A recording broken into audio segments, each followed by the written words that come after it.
महाराष्ट्र में विधानसभा चुनाव को लेकर सियासी हलचल बढ़ती जा रही है। राजनीतिक पार्टियों के नेताओं में बार प्रत्यारोप का दौर भी तेज हो गया है। दरअसल एनसीपी प्रमुख और राज्य के उप मुख्यमंत्री अजीत पवार ने दिल्ली में मीडिया से बातचीत के दौरान कहा कि महायुति गठबंधन में शामिल होने से पहले उन्होंने केंद्रीय गृह मंत्री अमित शाह के साथ 10 बैठकें की थी।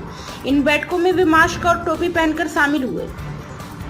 इस पर एनसीपी शरद गुट के विधायक रोहित पवार ने अजीत पवार पर निशाना साधा है। रोहित पवार ने कहा कि हम अजीत पवार को एक साहसी दादा के रूप में जानते थे। अजीत दादा जो अब बीजेपी के साथ गठबंधन में, उन्हें हर बात पूछनी पड़ती होगी। एक हस्ताक्षर के बाद उनकी फाइल दूसरे उप मुख्यमंत्री के पास जाती है, इसके बाद फाइल मुख्यमंत्री के पास जाती है। दादा की टोपी तो आपने भी पहनी ही होगी।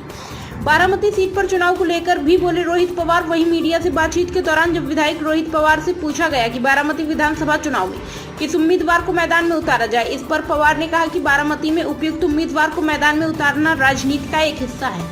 अगले 20 दिन में पता चल जाएगा कि उम्मीदवार कौन होगा। उम्मीदवार कोई भी हो, सही उम्मीदवार ही होगा। विधानसभा चुनाव से पहले अजीत पवार को झटका। महाराष्ट्र में विधानसभा चुनाव से पहले कई उतार चढ़ाव देखने को मिल रहे हैं। परभणी के पाथरी विधानसभा क्षेत्र में कई राजनीतिक घटनाएं देखी गई है। अजीत पवार गुट के जिलाध्यक्ष बाबा जनी दुर्रानी के सार्वजनिक रूप से अजीत पवार की पार्टी को छोड़कर शरद पवार की पार्टी में शामिल होने की घोषणा हुई है।